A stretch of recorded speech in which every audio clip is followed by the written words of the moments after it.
For everyone just joining us, my name is Larissa Green. I'm PhotoShelter's content marketing manager, and I am based in New York in the PhotoShelter offices today, and I'll be your host for this conversation. Today, we're so excited to be in conversation with two members of the Austin FC communications and marketing team. Rankin White, Austin FC's team photographer, and the digital communications coordinator, AKA their social media guru and lead, Hannah Fields, who I'll introduce and bring up here on stage in just a few minutes. Today, we're actually going to get a two-sided look at how Austin FC builds the legend around their team. In just a season, they've been around since 2018. This was their first season competing or playing rather, and we're so excited to hear everything that they have to share about their coverage. They'll share some strategic insights about how they work together to cover each and every match through careful curation and serious real-time collaboration. Because in soccer, as most people know, there's only one real break and it's halftime. So, you know, what a season, first of all, what a season. It's turning into winter quickly here in New York. I know it may not be where everyone else is from, but the 26th MLS season just wrapped up on November 9th, and that was actually Austin FC's last game as well. The Texas Capitals' first ever major sports league team has built, like I said, this incredible legend around their bright verde energy, the fandom, and they've got some really incredible photos and a story to share today. If you didn't know, the MLS Cup playoffs begin in 2 days on November 19th. For all of you soccer fans, I'd love to know on Slack, if you're on there, who you think is going to take the cup on December 11th. I'll just go ahead and share the link to Slack right now. Like I said, we will be chatting there all afternoon or for the next hour and beyond. It's open all the time for everyone to network, to meet people, to invite colleagues and friends. But if you go to the link here, bit.ly/PSBSLACK, or take your phone and scan that QR code right there. You will join the PhotoShelter for Brand Slack community, and there's about 1,300 creative professionals in there chatting away, and we would love to hear from you. We're in the live chat channel today, taking questions, comments, anything you got to share with Rankin, Hannah, and the rest of the community. So please feel free to join us there for a riveting conversation. And I can't wait to introduce our guests of honor, Rankin White, the team photographer from Austin FC, and Hannah. They'll be joining us here in just a moment.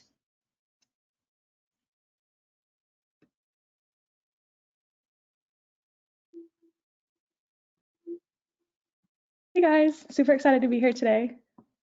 Thanks. Hi everybody. Hey, thanks. Okay, I'm going to disappear and I'll let you take it over. Thanks, y'all. Sounds good. Thanks, Larissa. Awesome, thank you. Hey everybody, I'm Rankin White, team photographer. Hey guys, I'm Hannah Fields. I'm the digital communications coordinator, and like Larissa said, it doesn't sound like it means a lot, but basically I run social for Austin FC. And so a little bit about how I got here. So I have a couple degrees, one in English and one in marketing. And then once I graduated from grad school, I got a job with the Packers. And so I moved up north, but I'm from Arkansas, then went to school in Mississippi. So I was way too cold, needed to thaw out. And so I was there for 2 seasons and then started looking for jobs down south. So I got a job with Atlanta United, and I was an intern at the Packers and with Atlanta United, and then from Atlanta United came to Austin FC, and so this is my first season with the club. I've been here since April, so haven't been here for that long, but I like to think I've done some cool stuff since I've been here. Yeah, and I started out with Austin FC back in February. Before I started in February, I was, well, I still am, I guess, a student at the University of Texas, Bookham. And I will graduate in December here in about 2 weeks, which is pretty exciting. But I've been working as a creative intern for the Texas football team for about a year and a half now.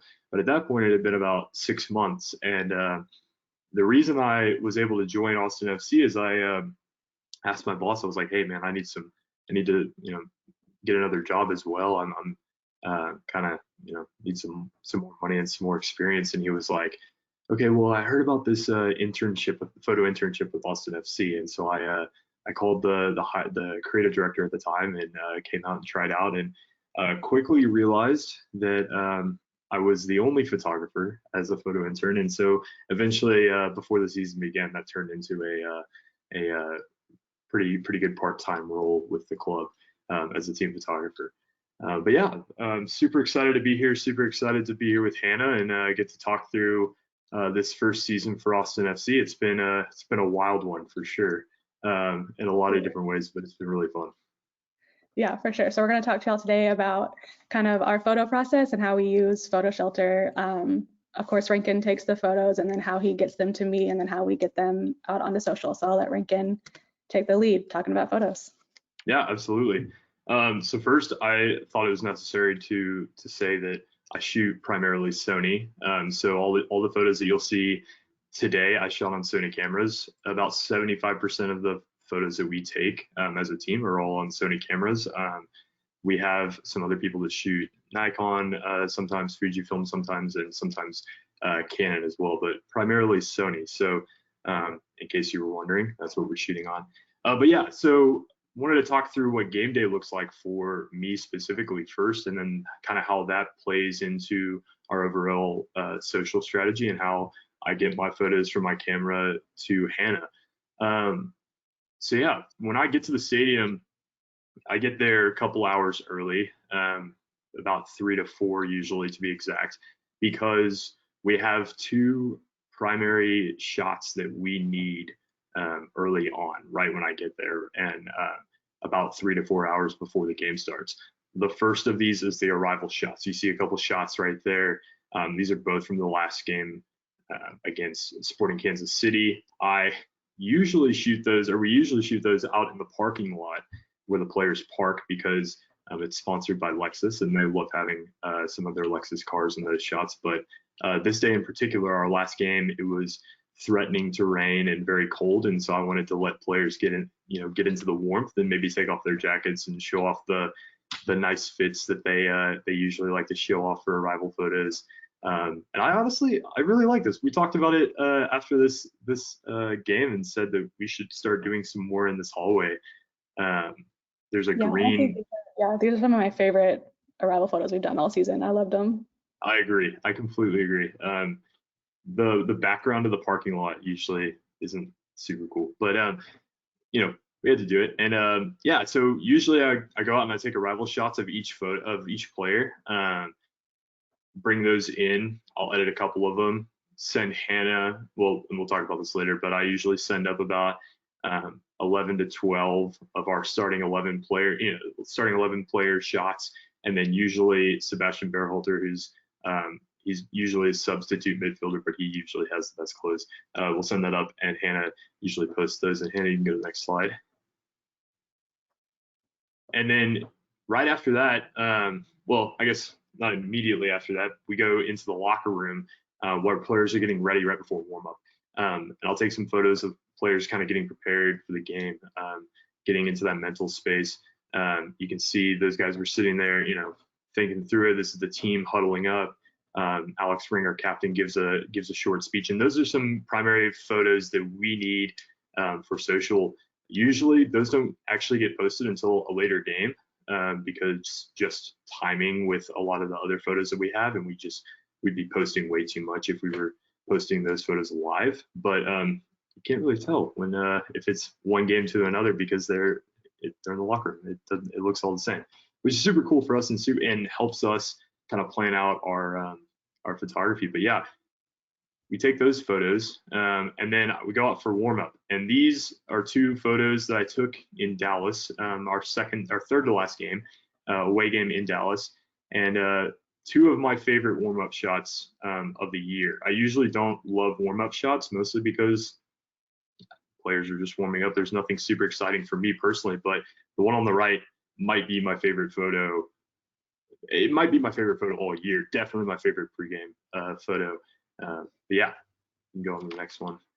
And then, so players come back into the locker room. They get their final preparations, final put on their game cleats and all that kind of stuff. Coach gives the talk. They go out and they line up like this. This isn't necessarily the best shot of it, but my favorite shot of them lining up for the national anthem. We get a couple shots of the players lined up for the national anthem, maybe fireworks if there's fireworks going off, and then they come over for the starting 11 photo, which usually looks like this. And that's one of the key photos for us each game. We have to get that shot. We have to get it up to Hannah and our social team because they need to show who's playing that day for our fans that aren't able to be there. Yeah, you can go on the next one.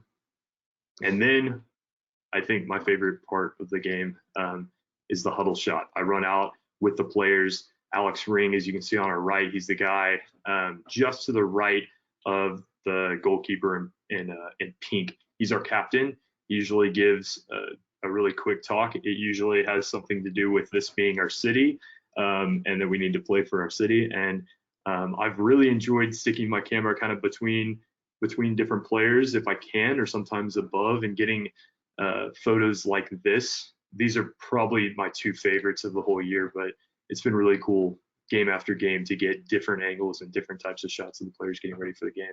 And this is another shot that we need to get up to our social team immediately. And then we go on to the next slide. Then we go into the game and we've got action shots throughout the game, obviously, like players fighting for the ball, players on the ball, passing it, defending guys that are on the ball, taking shots like you see Musa here. He actually scored on that shot. And most importantly, we need celebration shots. And you see on the left here, one of my favorite celebration shots of the year, right after Mackenzie Gaines, our first Austin-born player, scored his first goal for Austin FC. Those are my favorite. Those are I think our fans' favorites.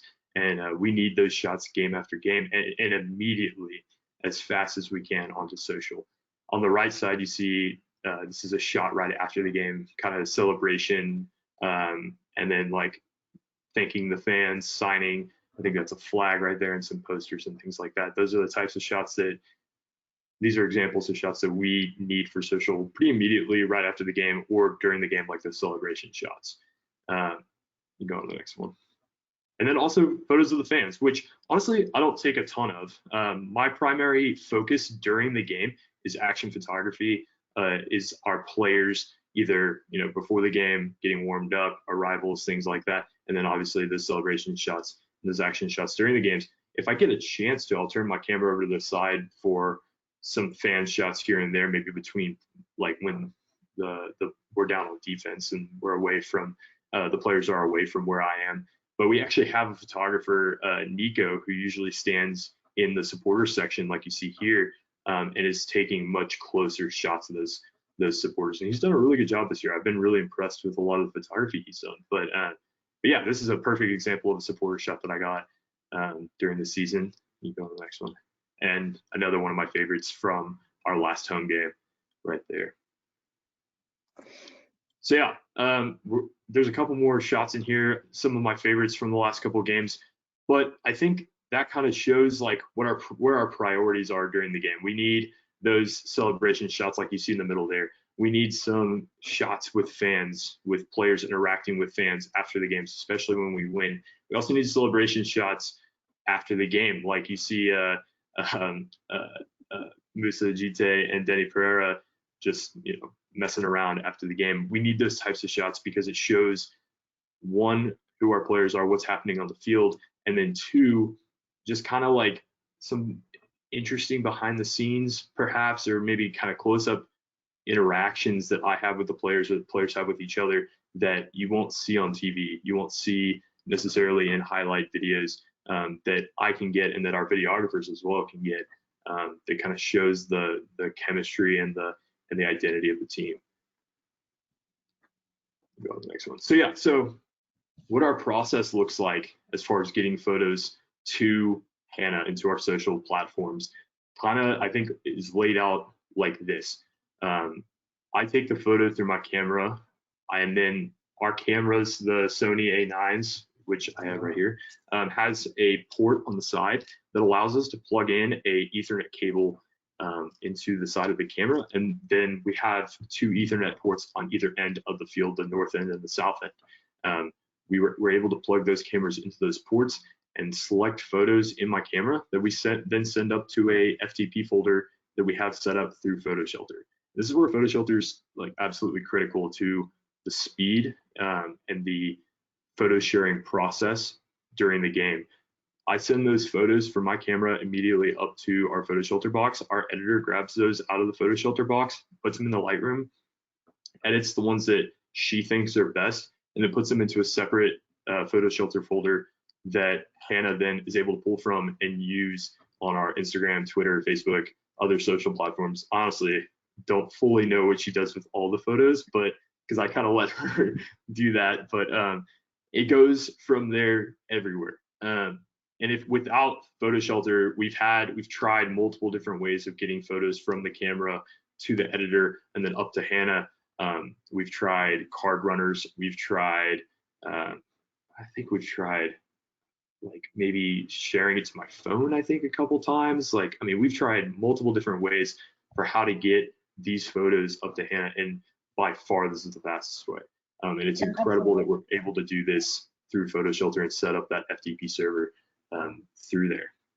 Yeah, that's been such a game changer for us because kind of the way we think about social is that this is the way to showcase our environment to the fans who can't be there. So this isn't for people who are already in the stands, and of course they're going to look at social later when they get home or even on their way home. But for the fans who don't get to come to the stadium, or if we're posting about an away match who can't be there and who didn't travel, and we did have a lot of traveling fans, so that was fun to see. But this is our way to kind of show the fans what's happening at the game, and then also kind of keep them updated on everything that's happening. But then it's also a good way to showcase player personality, like a couple of those photos that Rankin was talking about, because we have that access that no one else can have. And so it's our way to stay relevant and to keep our fans engaged by using our players and stuff that happens on match day, because it's the biggest moment of our week. If we have multiple games, the biggest moments of the week. But then, so like Rankin said, he sends up the photos through the FTP server, and then our editor takes them, downloads the ones that they want, and then edits those and then puts them back into a separate folder so that I know that these are the edited ones. And so sometimes if it's something that I need quickly, they'll either just send them to me directly, or they might just say, hey, Hannah, these are uploaded. And so I'll go and pick the ones that I want, grab the ones that I want, and then post them across social. And then sometimes if there have been several times I've even used PhotoShelter to send photos to our players, because there's a way. So I'll just send them the link and say, like, usually it's training because there's not a lot of training photos, and then game photos I try to send them to the guys directly so that they don't have to search through 500 photos for the photos of themselves that they want. So that's another way that PhotoShelter has been really helpful. It's just a quick, easy way that I can text the guys and say, hey, photos are up, here's a link, go get what you want. And then sometimes, like I said, I do send them separately just if there's a ton of photos, but for the most part, I use PhotoShelter as well to send them those photos. So then just to look at our back end, this in-game FTP folder is where all the photos get uploaded. And so there's nothing there now because after every game, I would download them all and move them into a separate, or not download, I would just move them into a separate folder. So we have, like, I think Rankin showed it. We have a bunch of raw folders you'll see in the middle here. So that's where everything gets uploaded after, and then everything that's edited goes into this 2021 MLS season. And so this is where I pull from in match, or just whenever I need photos from matches, this is where I go.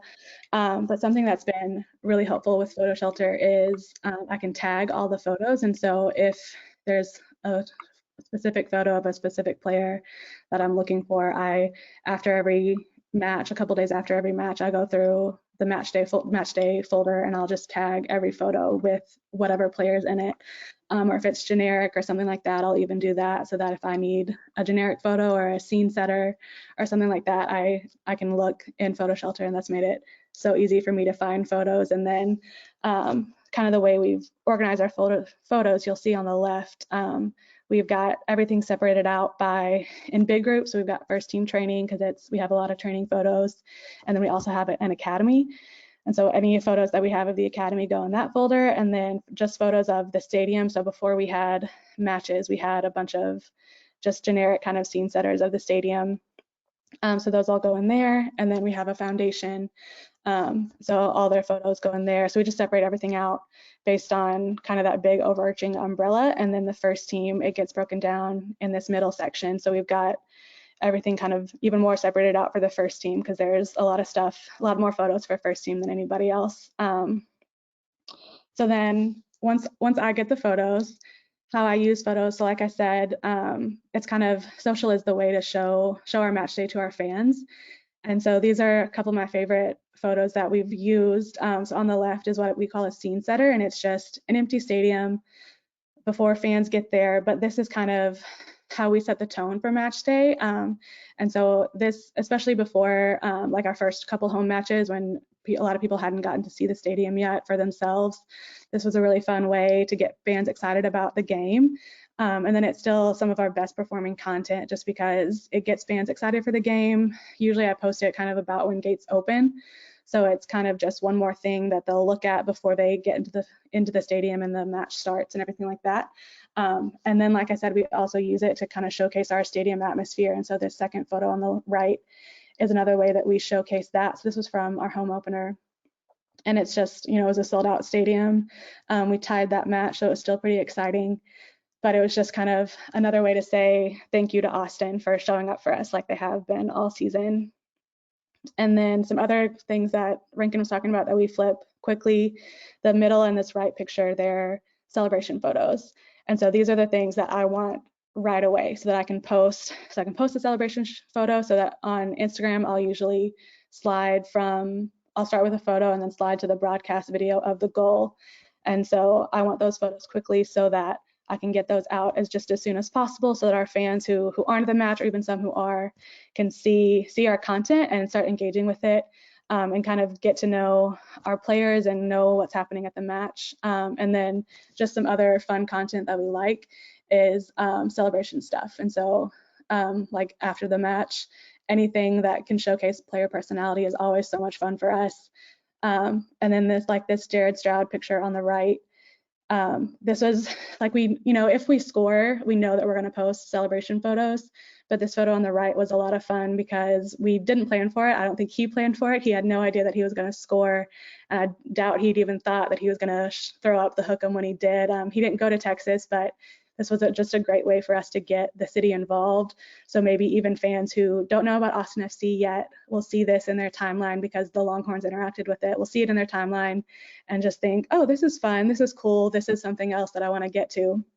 So like I said, it's just another way for us to showcase not only our players, but also our stadium and our atmosphere and kind of help us to engage with fans who might not have seen us otherwise. And then just some other examples of just content that we wanted to flip quickly. So this is a celebration shot on the right. And then on the left, this was just a moment of silence that we had in the stadium for some Vancouver players who had some racial discrimination against them. And so we wanted to make sure, this was just another example of something that we kind of knew was coming, but we didn't plan for it days in advance or anything. It happened kind of day of, but just our supporters showing their support for Vancouver and for their players. And so this was another thing that we wanted to flip quickly. And so this was great for PhotoShelter. It's great that we had PhotoShelter, excuse me, because we were able to flip this quickly, get this out moments after it happened so that we could show our support for Vancouver and for their players.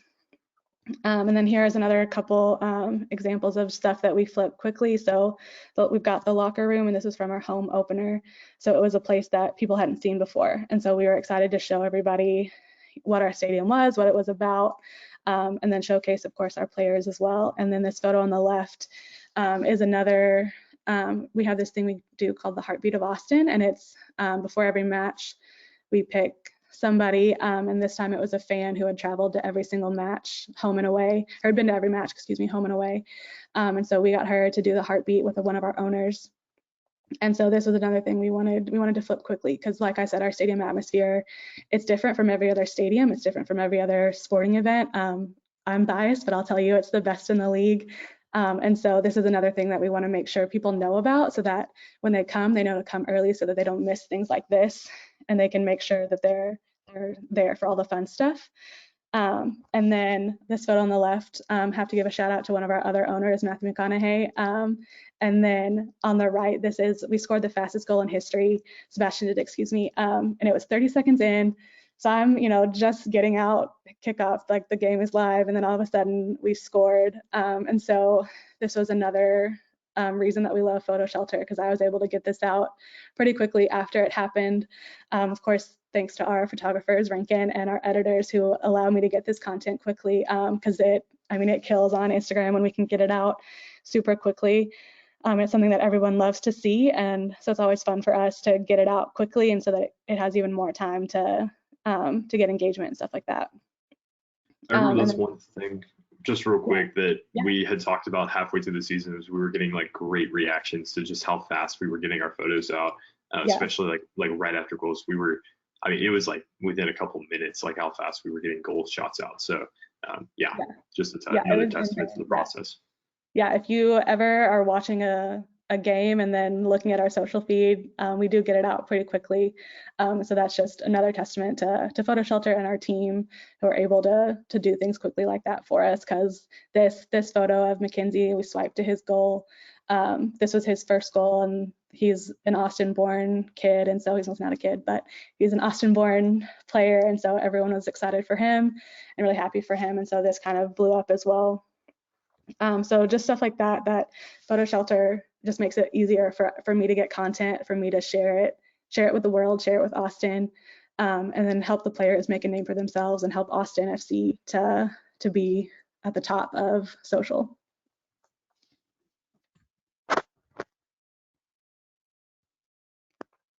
That was awesome. Oh my goodness. I have so many questions, even though you basically walked us through literally every single thing you do and how you built this like legendary fandom around your team in a year or like less. It's fantastic. It's amazing. Congratulations to you both. You should both be super proud. My first question is, how long have you both been working together? Since April. So he started before I did, actually, which is kind of funny. He started in February, and then I started it in April. And at first we were kind of like, I knew about him, and because of Cork, he was in the bubble and I wasn't yet. But basically since April, we've been working together. Oh my gosh.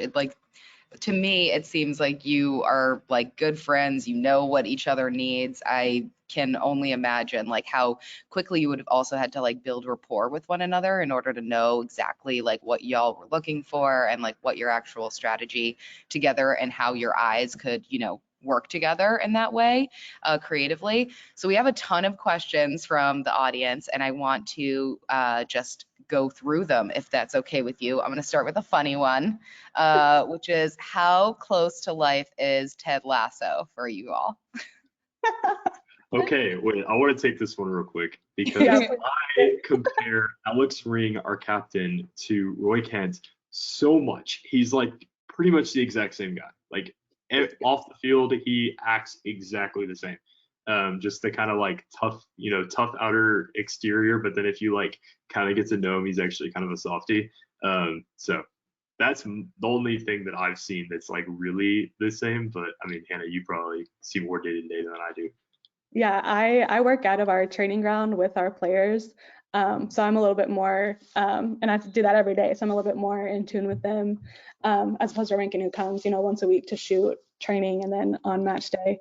But I will say there are no social coordinators in Ted Lasso. So for my personal life, it is not very similar. But I will say that our the family that we have at Austin FC, and I do say that it's a family. Like everyone I work with, they're just great people, and I feel like a lot of the people on Ted Lasso are like that as well. They're just people that you want to share your life with, and so from that aspect of it, it is very similar. That's so funny. Yeah, our VP of marketing asked that, and it resonates really well because I feel like I was just watching something where Jason Sudeikis was also surprised that like the show was like doing so well. He's like, America like didn't necessarily love soccer before. They also don't like love being kind, but this show just like did so well with everyone. So that's so interesting. I know that there also are a ton of other FC team photographers and digital marketing team members in the chat and watching today. So a couple of people asked some questions from Jason Dalrymple, the director of digital media at New England Revolution. I think this one's for you, Rankin. He says, the burst rates on the Sonys are awesome. Also have an A9. Do you ever run into any challenges finding the photos you want to upload and FTP them without missing any game action? Yeah, so that was, I think, the hardest part early on shooting soccer for me was trying to figure out the speed of the game, what photos I need to get up when, like picking celebration shots specifically and a couple action shots as well that we want to send up, picking those while the game's happening. It really took me a couple of games to really figure it out. I had never shot soccer before our first home game ever. So, well, with the exception of trainings and things like that. So the speed of the game I wasn't really used to, and it took me a while. But I think towards the end of the season, I got into a pretty good rhythm of when I took a photo, especially an action shot that I particularly liked a lot, I would tag that. I would go back and tag that as soon as that movement of the ball had kind of like moved away from me, or if it was a corner kick or something like that, just any kind of stoppage in play or a position where I didn't need to be taking a shot. If it was a celebration, as soon as the celebration was over and they were running back to their side of the field and all that kind of stuff, I would run back. I would go through, like scroll through really quickly and just select like 2 or 3, sometimes 4 or 5 if it was a crazy celebration, that we would get up to Hannah and to our social team as quickly as possible. And then pretty much, I didn't say this, I actually just realized I didn't talk about like when I would actually send photos up, but we would send them up like right before the game starts with the starting 11 and the huddle shot. Sometimes about halfway through each half, especially when we had water breaks earlier on in the season when it was super hot. That was a perfect time for me to run over to the court and plug in. And then also at halftime specifically, and then anytime that we scored a goal, I'd have to run over and do that. Which there's a couple times where I've taken shots where I'm plugged into the wire still, and something happened, and I had to like. It allows me to still take photos, which is crazy. But yeah, that's kind of how that process works. That's even faster. It's already plugged in, so it'll just go as soon as you snap. Exactly. Exactly. I want to brag on Rankin for a second, because at the beginning of the season, our first home match was the first match he had ever shot. And soccer is very quick. If you haven't worked in it before, it's hard to truly understand. But if you've worked in other sports, they have timeouts, breaks all the time, but soccer doesn't have that. And so I remember him telling me about how stressed out he was after the first match. And then by the end of the match, he went to a couple away matches and he was sending me edited photos that he had edited during the match. So that's how quickly he learned and how much he learned over the course of the season, just by the end of it being able to send me photos that he had already edited so that I could post them even faster. That's so awesome. I was gonna even say, choosing 5 like in the moment is wild. Like you'd have to, I just think you have to have a very acute, curation eye too, and just be very quick with the work in general. So what are to continue on the photography questions, then we have some questions for you, Hannah, specifically. What are your top, this is from Jeremy, our social media and content specialist lead here at PhotoShelter. What are your top tips for freezing awesome action shots other than using a quick shutter speed? Yeah, I think the quick shutter speed is definitely a must. I never shoot lower than 1/1600, I believe it is, because anything lower, the light's going to be moving or kind of it's going to have some motion blur, or the ball's going to have motion blur, which presents a lot of challenges, especially in night games, like when we played in Dallas specifically, and I think Houston as well, but specifically Dallas, I remember it was such a dark stadium that shooting at 1/1600 was very difficult, and my ISO was at like 4,000, 5,000 or something like that. It was super grainy. I was really mad about it. I don't think I've edited any of them personally because I just didn't like any of those photos. But that specifically, having like a camera that's taking photos really quickly, and then just also knowing when players are going to do specific things. Like you can kind of tell when a player is like about to kick a ball. And that's usually when I'll try to take a photo, or if a player is like running alongside and you can kind of see out of the corner of your eye a defender coming in. Maybe that's like a time when they're going to clash and that's a good shot. I'm still trying to figure out headers on corners specifically. That is my like the hardest thing in the world for me to take. I can't get corners down. That is my one thing. Everybody tells me to zoom out and zoom in, but I shoot on a prime lens, so I can't do that. But anyways, yeah, I think that's kind of my two biggest things is just fast shutter speed, camera that's shooting really quickly, and then just knowing when players are going to do things that you want shots of, basically. That is an intuitive thing too. I'm sure that Very just like much so. being around them, a lot of people have been asking who your favorite player is to take pictures of, or who's like the prankster of the team. Do either of you have a preference or Rankin has a good story about one of our players, John. About John. Oh, well, John.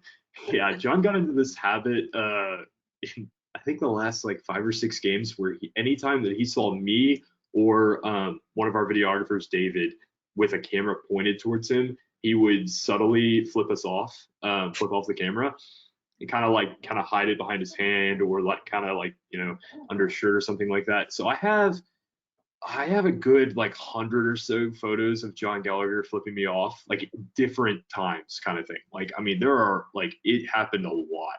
And it honestly built this kind of bond between us where like anytime he saw me pointing a camera towards me, we would just both start laughing, even if he wasn't doing it.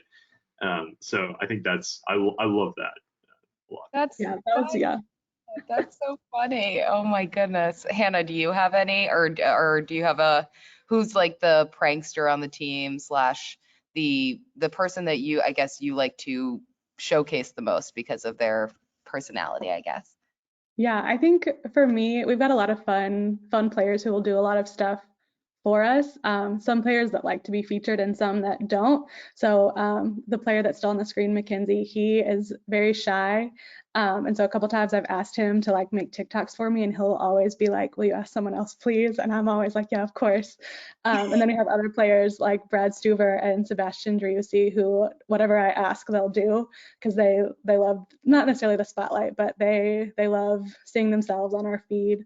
And there have been a couple times like some players who will look at me because I'll like do a lot of stories during player arrivals and like sometimes in walkouts on training and walkouts on match day and that kind of stuff. And some players will look at me and then look at the camera and like make a funny face, and then after they've walked away they'll be like, "I got you, you're welcome," because they know that I'm going to post that stuff that they do that's a little bit more than just kind of walking out of the tunnel or walking out of our training center or anything like that. I love that. Yeah. So they're like, they know that they're giving you the moment. Yeah, absolutely. And then, another one that I didn't mention, Cecilio Dominguez, he's one of our designated players, and he'll like blow kisses at the camera because he also loves being on our stories and being on our feed. And so he'll always make a funny face, blow kisses at the camera, stuff like that, because he wants to make sure I use whatever I film of him. I love it. What a ham. We love it. I honestly, I feel like those are always, they're also trying to let their personality out and let the fans like understand who they are as people too. So it's not just about the game. It's like they've got to let you in a little bit too. There are some other questions just around how, building rapport with teammates and the kind of some of the intimate shots you were showing, like getting in there during the huddle or in the locker room. Do you have to ask for permission, or is it just, it's like part of your job to basically be there? So do you need to really ask, or is it just kind of you've built that rapport and you're just getting in there and getting out quick? Yeah, I think obviously we've had a lot of restrictions with COVID this year. So I think at first it was actually more asking like, could I do this based on our restrictions? But I've been with the team since February. Those guys, a lot of those guys knew who I was, knew me by name by at least April or May. I think everybody on the team knows me now. At least I would hope so. I know all of them, but the majority of the guys and the guys that were shooting, especially our starters, definitely knew who I was and were comfortable with me and our videographers as well, being really close and around them in specific scenarios. There's definitely times where I felt like I got a little too close or kind of got in their face in a time that they wouldn't want me there. And I actually like reached out to guys a couple times and was like, hey, sorry about that. That won't happen again.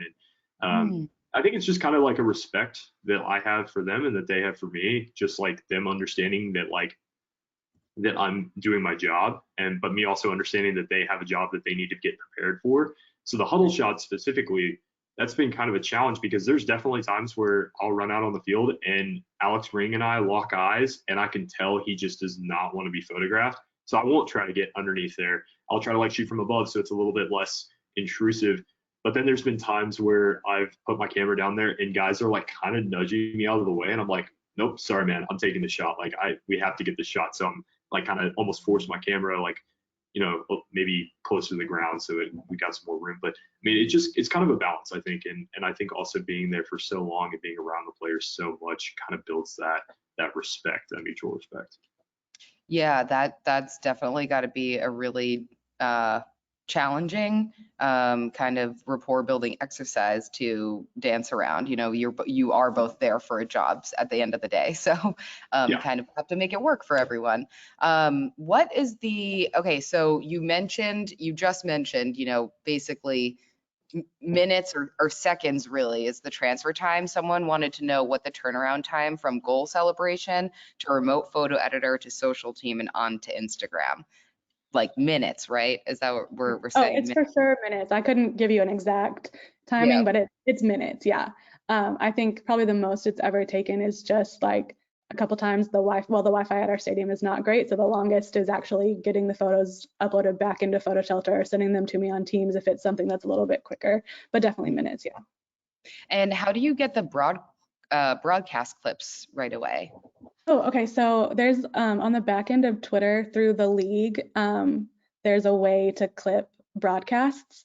And so that's how I do it for that. And then usually like during the match, I'm the one that's live tweeting everything. And then the other guy that works on social with me, his name is Danny, and he'll clip stuff for me so that I can be doing that initial, hey, we scored tweet, and then he'll clip the broadcast goal so that can be our very next tweet of here's the, like, let's actually watch it now that you know we scored. I see. Okay. And so, well, when you're, and do you edit any of the photos? Or Rankin, you mentioned that there is a photo editor, but do you edit any for social, like adding any graphic elements or doing any kind of like, you know, filtering or anything for social specifically? I do sometimes, just not on match day. I don't have time to do it then. So we have someone else whose specific job is just to do that for me. So then there have been times when I've done it. And then every now and then, even still when they send us the photos, I'll still crop them. This one, we liked that you could see Toto and Danny in this picture, so we didn't crop it, the one that's still on the screen. But there are times where we'll crop the photo and then crop the video too, so that we can swipe and that'll be the same size. I see. Okay. And in terms of, excuse me, so sorry, I got lost in my notes. In terms of when you're, you know, so you're covering a game, you also have partners. I know that we chatted a bit about this before in a previous session with you, Rankin. So like Yeti is everywhere. I know that is a sponsor of y'all's. How do you, I got the hat and everything. What's your like relationship between images and sponsors there? Are you shooting with the intent of like, you know, you have to deliver a couple, so their logo has to be in, you know, the background?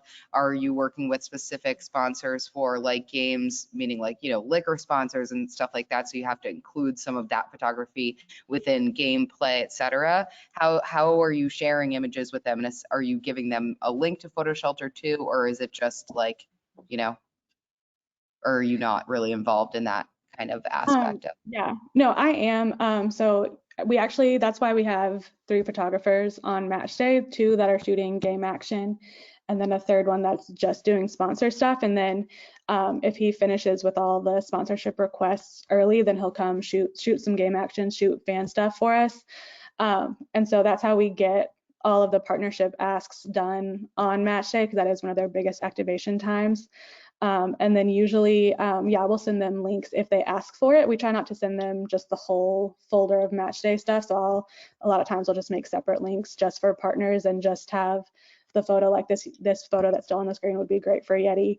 So stuff like that. And then there have been times, usually if they need something specific, they'll ask either our partners, or if they know me, they'll ask me, and I can make sure that we get it and send it to them. But for the most part, they'll just ask for stuff that they know we already have, like B-roll and stuff like that. I see. Okay. That I was wondering about that because you know, I know that the stadium, there's like stadium partners and sponsors and whatnot, so I wasn't sure if that was like your responsibility or the communications team, PR, etc. Yeah, we have like a whole partnerships department actually, and so they're in charge of it. And then if they need stuff posted on social or photos, like or if they need content, they'll come to me.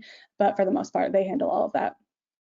Okay. And okay, so I have a couple more questions. We have actually a ton more from the audience. And so I am wondering, I'm going to ask maybe 2 or 3 more, and then was hoping or wondering if you all could stick around for a bit later today on Slack, or just be available for some questions in the live chat. People can direct questions to you both directly. They can at you, mention you, and you can just take your conversation from there. But I'll wrap up with 3 last questions. One is going to be about away trips and what, you know, with the unwieldy uncertainty of Wi-Fi connections and all of other locations, and also just being remote and kind of like working in that hybrid format. How does your workflow change? So for me, for away trips, the start of the season, we had 8 away trips. And this was before, most of them were before I was in the bubble, before I was working out of our training ground. And so I didn't travel to any of those. But then once I got in the bubble, I started traveling more. But I would say the biggest, the way it changes the most is just that when we have home matches, there's so much more happening. Like we'll show more fan content, we'll show supporters march, we'll show the heartbeat that I talked about earlier, and just other, like we have other random partner obligations that are only for home matches, so stuff like that. So we're posting a lot more. So then away matches are honestly a little bit more chill. I don't have to show fans, I don't have to show the crowd as much, because most of it is the away crowd. And so I think the biggest difference for me is that our posting cadence is just a lot. It's slower, it's a little bit more drawn out the way we like it, because we're not having to post on top of each other to make sure that everything we need to get out gets out. And then as for the Wi-Fi situation, we carry hotspots with us everywhere. So just in case the Wi-Fi is terrible, we have a backup. There have been a couple times I've just used my phone hotspot for my laptop because I can't connect to anything and nothing is working and I need to get stuff out.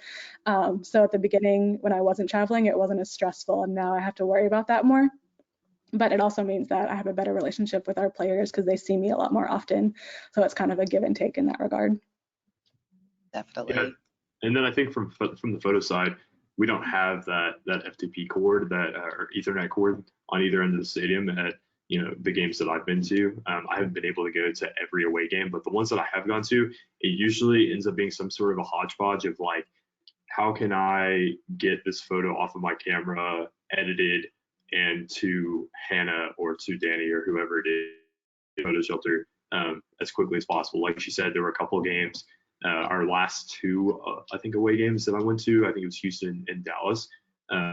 Both of those, I was taking photos, and then I was like, basically like airdropping it from my camera to my phone, and then like editing it on my phone, which I didn't have our usual presets. So I was trying to match it as best as possible while the game's happening. And then like, I think I ended up just texting it to you or something like that because the Wi-Fi was terrible. I can't, but I mean, it completely changes. And I think that's one thing that I've talked to Danny about specifically, one of our other partners in creative, and that we need to have a better process for next year as far as away games go and how we do that photo sharing process, because we hadn't really talked through it very much. And I think it was just we'll figure it out when it happens. And then we were like, oh crap, this needs to actually be figured out beforehand, maybe.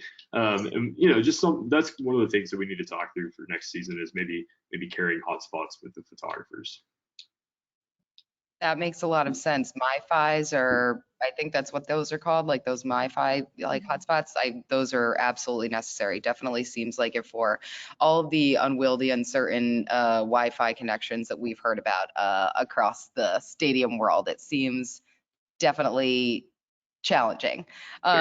Okay, so, and then two more questions for you all. One is just going to be about, if somebody wants to break into sports coverage, sports documentary photography, sports social media, what suggestions do you have for them?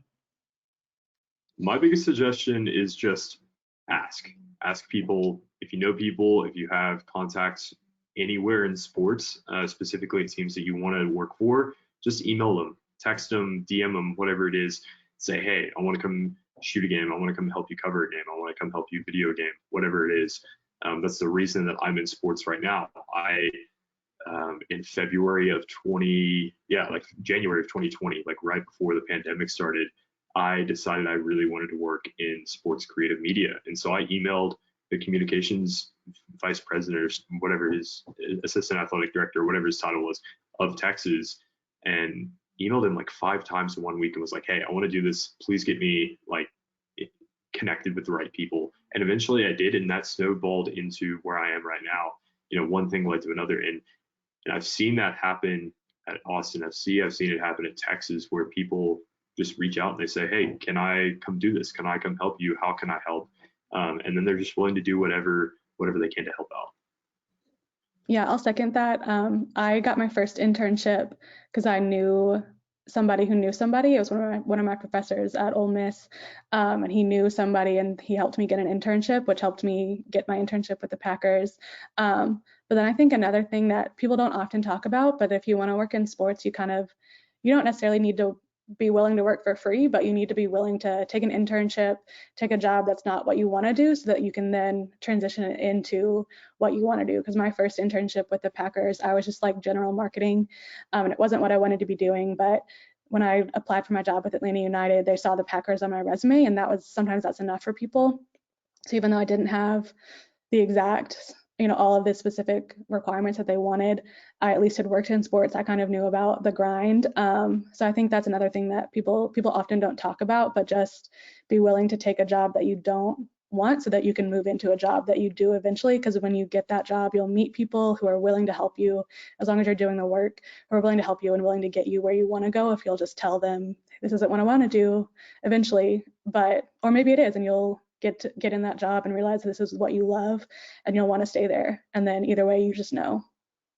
Yes, be open, talk to people, do every job you possibly can so you can figure out what it is you actually want to do. Those are great pieces of advice. Thank you both so much. And then my final question, I told you both I was going to ask this, so here it comes.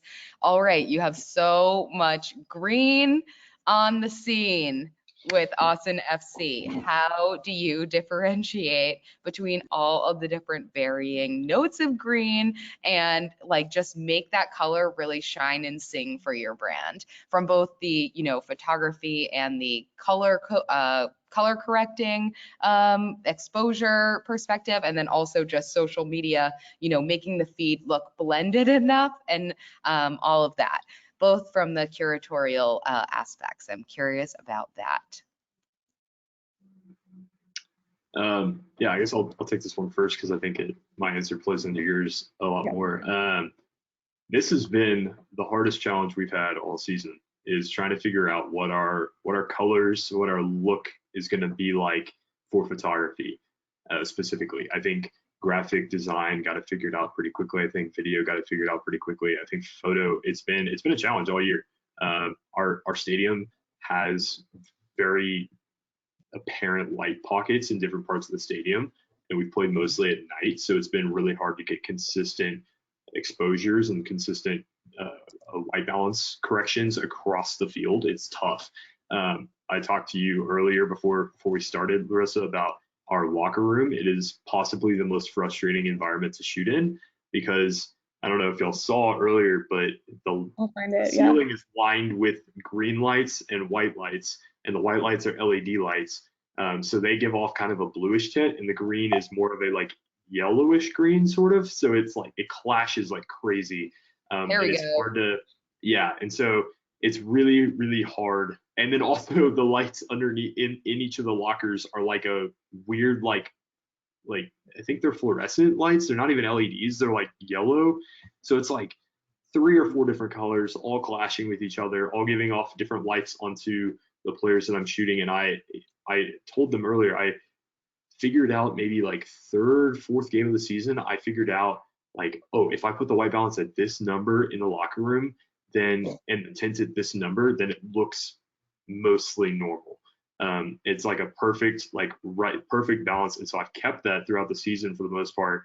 Obviously it kind of changes in different parts of the locker room, but it's been tough and it's been really hard. We've had a lot of different presets throughout the season. I think I've got like 20 something on my computer that are all named like Austin FC 2021 season, Austin FC 2021 preset, Austin FC final preset, final preset, like all that kind of stuff.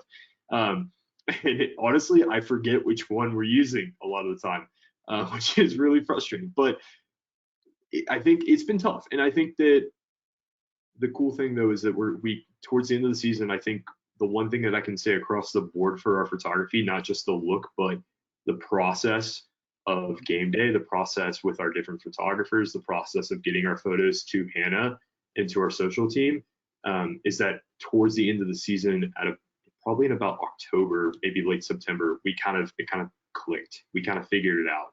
It was kind of chaos in the beginning of the season because it was new and a lot of different people that had worked together really. And then by the end of the season, it kind of came together. And so we've used a preset for the last 2 months now that's been the same one, and it looks really solid, I think, on the field. And then the locker room we have to change because it looks it's so unique. But yeah, I think that's been one of the hardest challenges for us, but it's been really cool to kind of figure it out and see it all come together. Totally. Yeah, Thanks. for sure.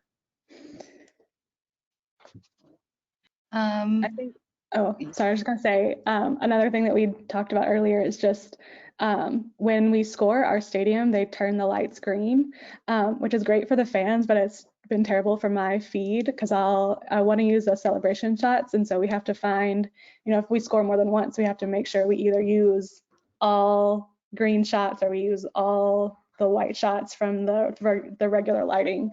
So that's another thing we have to kind of keep in mind, that no one told us was happening, and then we scored in our third home match, and so we didn't know until then, and then all of a sudden everything is green, and we were kind of like, oh no, this is cool, but it's not great for my content. So we had to find ways to work around that and make sure we had shots before and after the lights had turned. Yeah, that sounds wild. I mean, just the drastic, like, first of all, for the camera to get adjusted to it, but for you, for, blending the feed, making it look a little different each time. Yeah, that's got to be definitely challenging, but such a cool experience as a fan to just have everything like lit up at once. That sounds really cool. Well, we can't wait to get to a game next season, hopefully. Welcome anytime, yeah. Fingers crossed, and we are rooting for y'all over here. I'm in New York, like I said, but wherever everyone else is, St. Louis, Atlanta, Boston, New Jersey, North Carolina, I know lots of different people were tuning in today, and we're all rooting for you all. I know we still have, some questions for you, and I know that the audience still has some questions for you, so we appreciate you sharing your time today, and thank you so much for your incredible presentations, for just, chatting through all of this with us and really taking us through your match day strategy, your winning match day strategy. We really appreciate it.